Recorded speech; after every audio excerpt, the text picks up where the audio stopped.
The body can only heal when the body's in a fasted state. If the body's in a fed state, it will not heal because the body the healing is delayed. Yeah, or it's slowed dealing down. with what's inside the body. That's why our immune system predominantly is around the GI tract, because this thing right here is open to the world. You know, this is the outside entry point. There's this thing called cortisol steal. Mm-hmm. So in order to keep male and female sex steroids balanced, we have to be able to manage stress. So stress can be an underlying way that the sex steroids get out of balance quickly. Let's talk about a new system. Well, they're bringing it on us, right? They've 90% of all the central banks globally, they're going to come in with messaging like this is the amazing white knight on a shiny horse coming in to save the day, right? Well, no.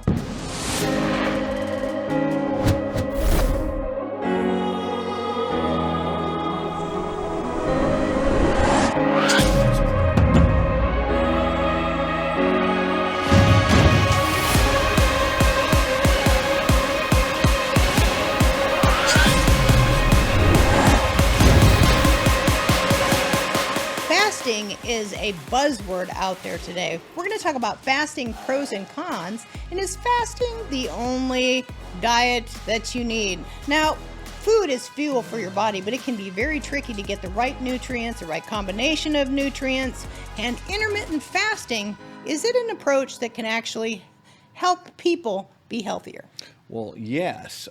Few really understand the idea that the body can only heal when it's in a fasted state. Oh, say that again. The body can only heal when the body's in a fasted state. If the body's in a fed state, it will not heal because the body the is healing is delayed. Yeah, or it's slowed dealing down. with what's inside the body. That's why our immune system predominantly is around the GI tract, because this thing right here is open to the world. You know, this is the outside entry point to the things about, you know, but the bottom line is fasting gives the body a chance to go around, repair, salvage, restructure, rebuild, etc. So it's really good for us. So intermittent fasting, there's a lot of ways that people can intermittent fast. Some people will take 12 hours.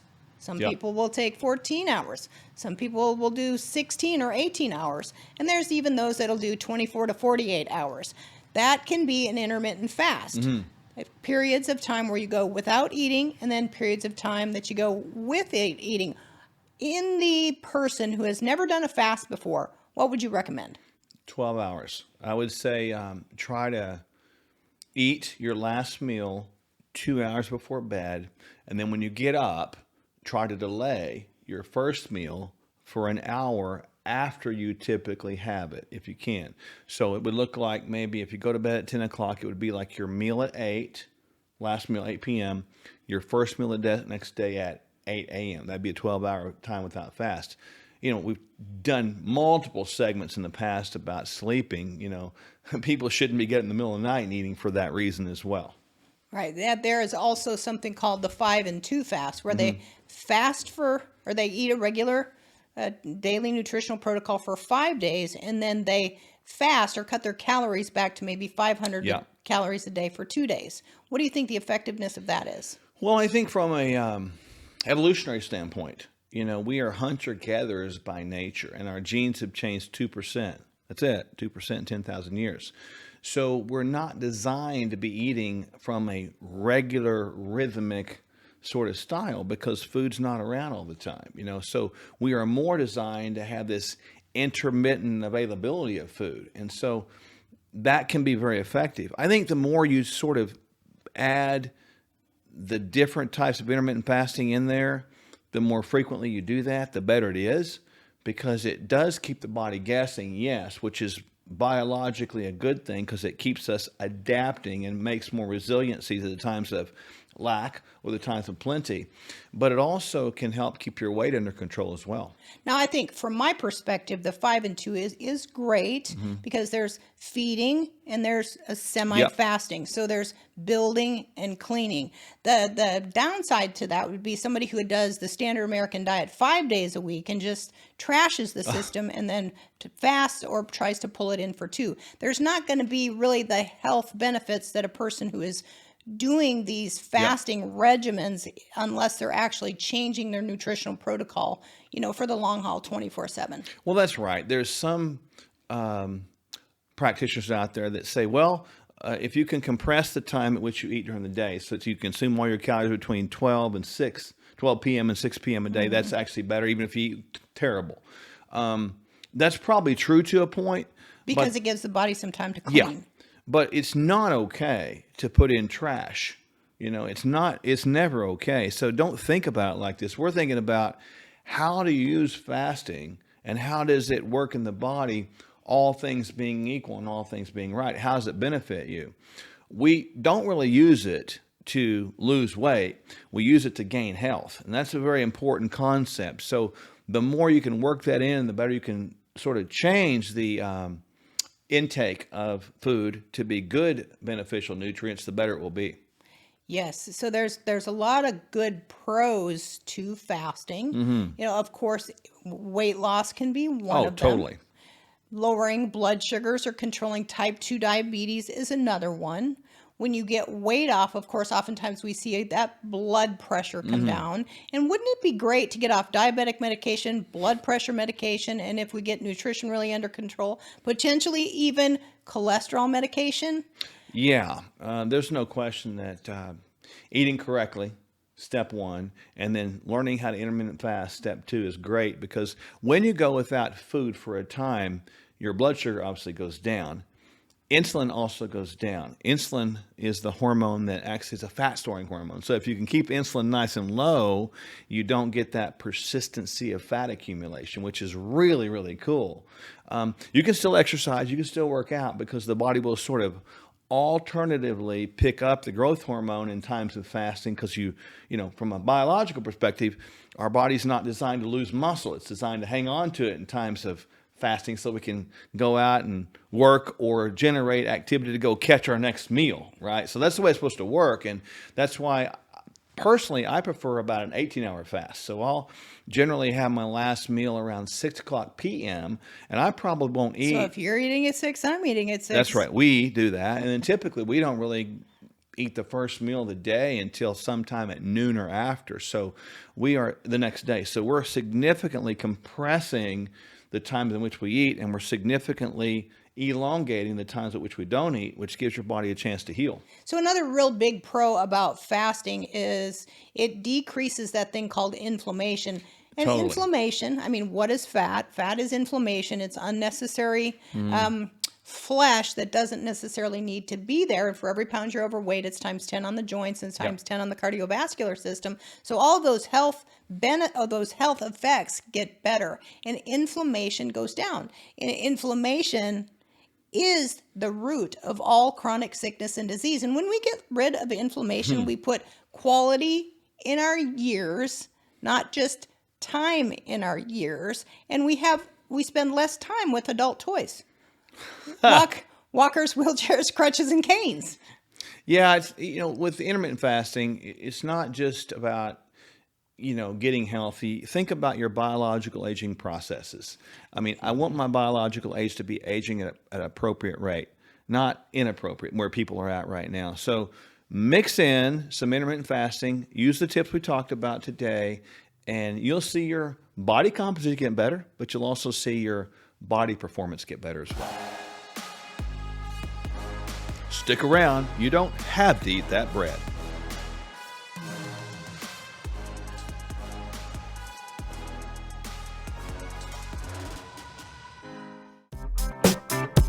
And when you navigate through these economies with people, here's what happens.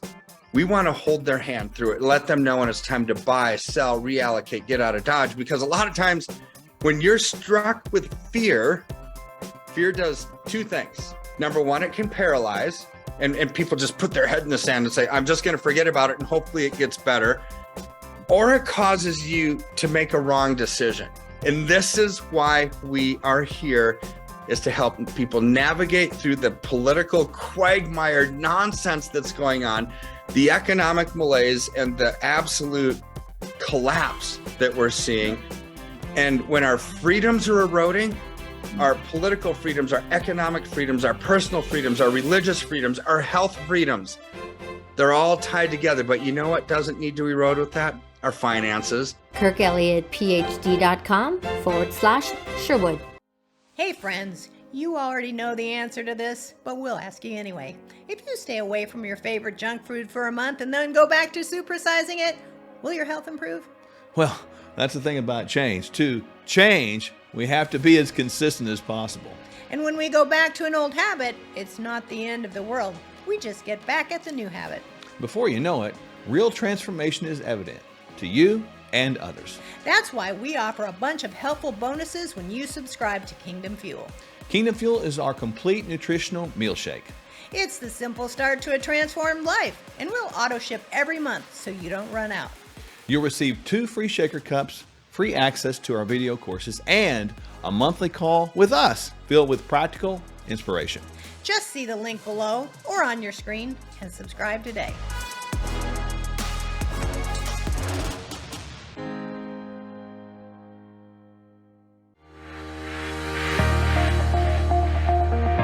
The body's amazing at recovery, so you want to give it every chance, no matter what time it is. So in that context, no, it's certainly never too late. You're never too old to start trying to be healthy. No matter where you are in terms of your health, that you can turn this around. It's never too late to start a wellness program, and it's never too late to reach your healthcare goals. There's an old adage, and I'm not sure where it came from, but I really do like it. And they say the best time to plant a tree is 20 years ago. The second best time is today. We just want people to hang on to hope. We are hope dealers. And if you are not paying attention to the 4 foundational pillars of health, physical, emotional, intellectual, and spiritual, eventually it is going to catch up. If we get all those 4 areas right, and we do it right, we see a dynamic occur in the middle called wellness, and that's where people get better. Their health is really going to return as a side effect of wellness.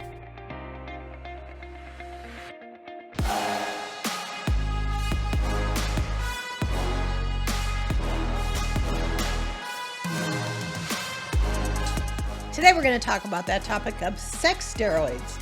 You know, when you say that word sex, people's mind kind of starts rolling or spinning. Well, yeah, because you said sex. I'm glad you put the word steroids in close connection with that. Well, those are actually something that the body makes. Those are naturally occurring hormones. There's not just male and female sex steroids. There's also the adrenal hormones that are involved in that categorization of sex steroids as well.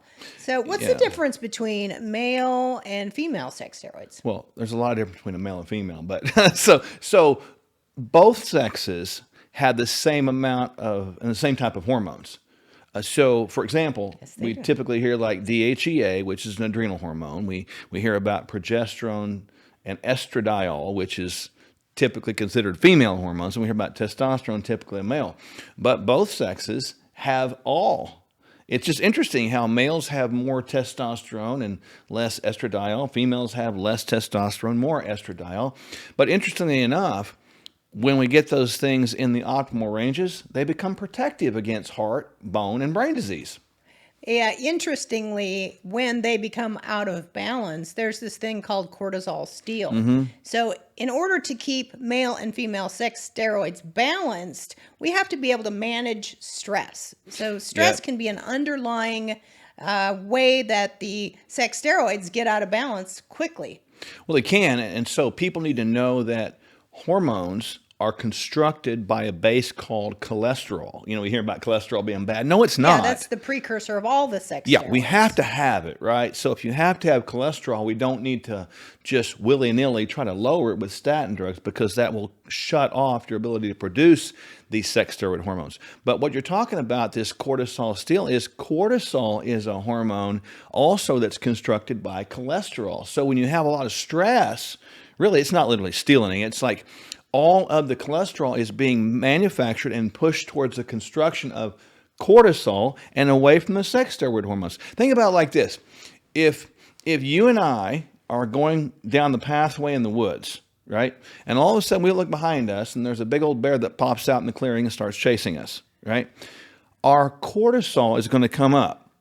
by design. Right. That's supposed to be, That's- right? It's one of the major And we're stress gonna hormones. we're gonna start running or figuring out a plan Fleeing. to survive. Getting away from that Yeah, it's stressor. like that's truly the fight or flight sort of response. flight or flee response. When we do that, we are not supposed to stop on the side of the trail and have sex, because that would be something that the bear would obviously capitalize on and kill us, right? So the body naturally will push towards the ability of us to survive. So it pushes towards our survival, and that's where it goes, and it's supposed to, and away from the sex steroid hormone. So people today that are out of balance, as you say, because of the stress response, really, that response is supposed to drive those hormones low. So what's the remedy? To lower the stress response to bring about more balance. That's at least part of it. Well, and what people don't realize is that lack of sleep is a stressor. Yeah. Overeating is a stressor. Undereating is a stressor. Not only do we have to have good cholesterol, but we have to have good nutrients that drive cellular processes that actually make these sex steroids. Yeah, it's fascinating. You know, people forget that sort of the hormone, it's not a sex steroid hormone, melatonin. It's sort of as the antagonist of cortisol. So when we're sleeping, we should be sleeping with the production of melatonin. But when we get too stressed and don't sleep well, cortisol comes up at the time that melatonin is supposed to come up. So what does that do to us over time? It continues to cause the sex steroid hormones to plummet. And by the way, it'll cause weight to come up too. So lack of stress, stressors. I mean, even having a baby can be a stressor on the production of sex steroids. So that can be something that has to be balanced postpartum. Yeah, and this is interesting. A lot of people don't think like this, but this is common sense. When the placenta, you know, in the second and third trimester is producing the progesterone. Massive amounts of it. And so when the baby is delivered, there goes the placenta too. So the placenta is producing the progesterone and it comes out.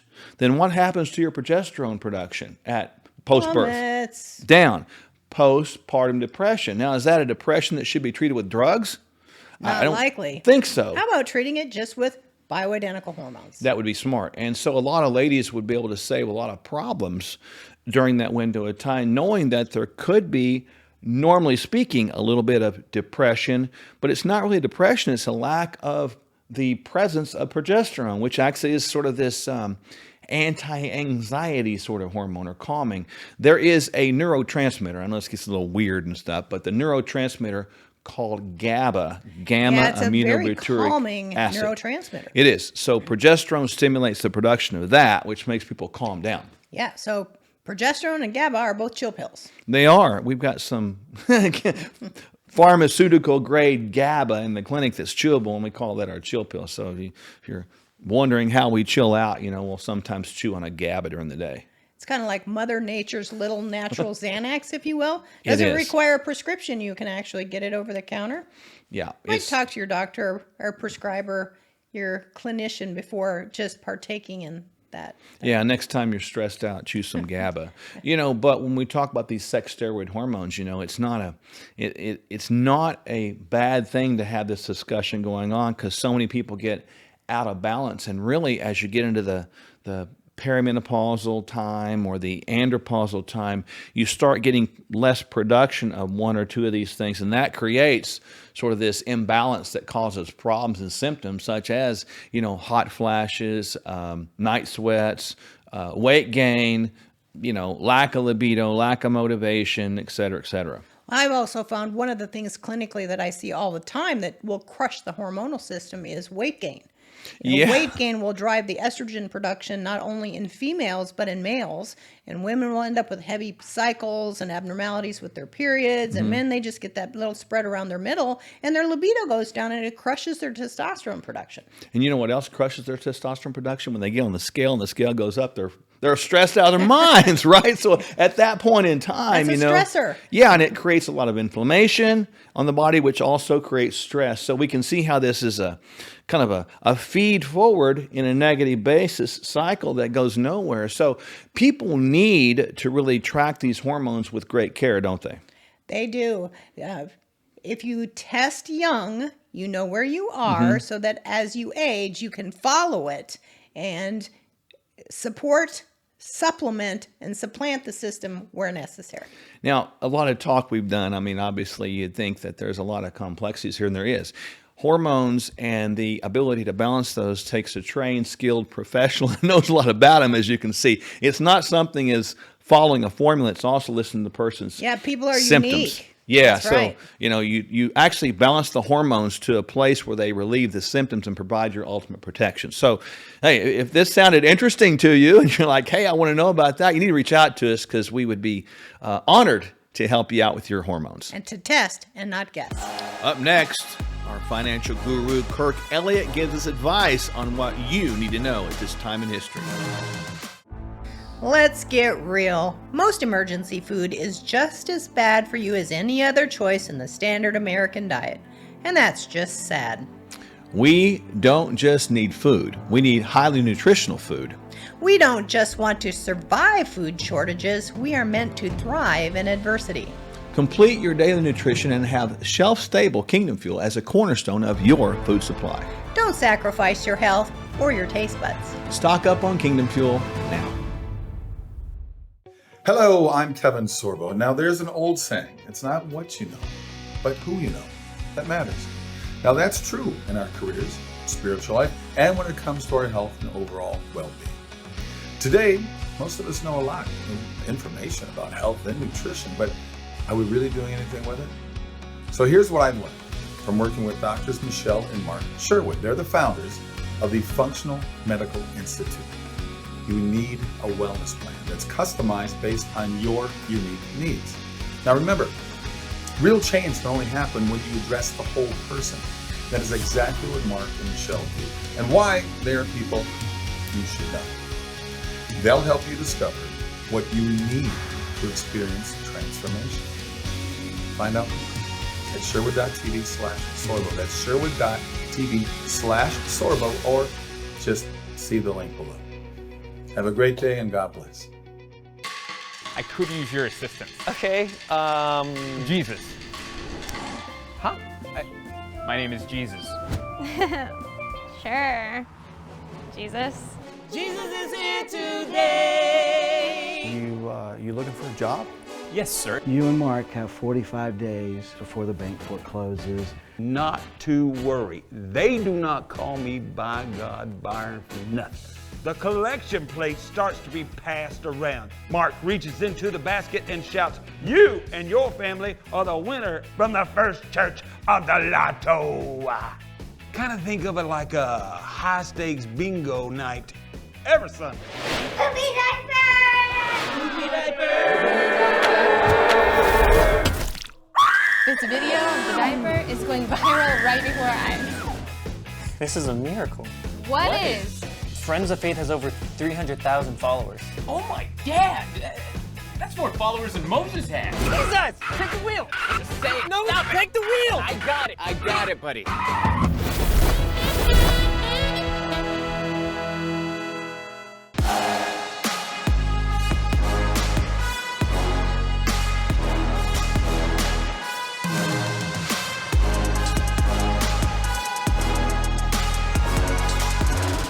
Hey, Mark, it's great to be with you again. And we've all been talking about the globalists and their plans for a big global reset and what that means for a long time now. Well, starting on January 16th, for 1 week, they were all meeting the G7, the G20, the IMF, the World Economic Forum.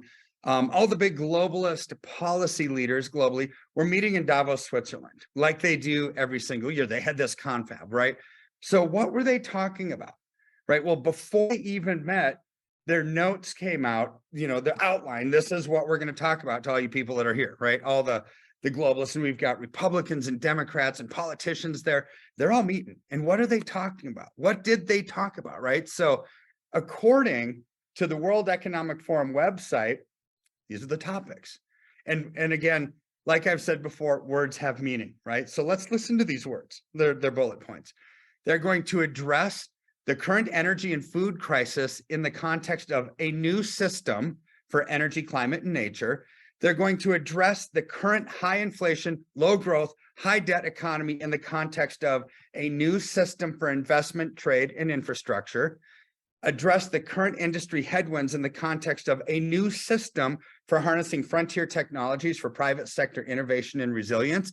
They're going to address the current social vulnerabilities in the context of a new system for work, skills, and care. And they're going to address the current geopolitical risk in the context of a new system for dialogue and cooperation in a multipolar world. It's like, what's all this talk about a new system? Well, they're bringing it on us, right? 90% of all the central banks globally are now starting to issue central or going down the path of a central bank digital currency.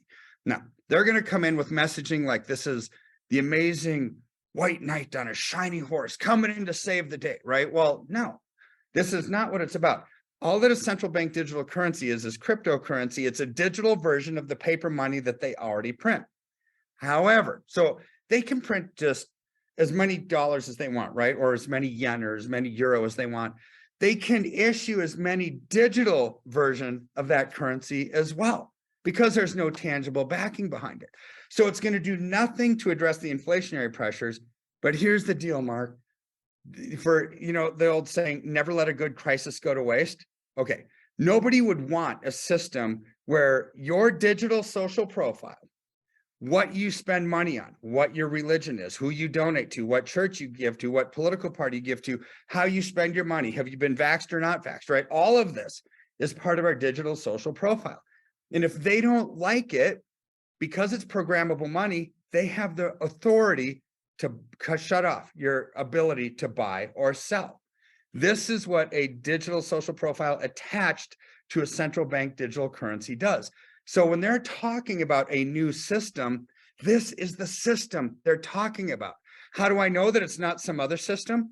Because further on in their notes, they talk about how this is going to be a new normal, how they have to talk about a global coalition for digital safety, because there's big efforts that we need to tackle here.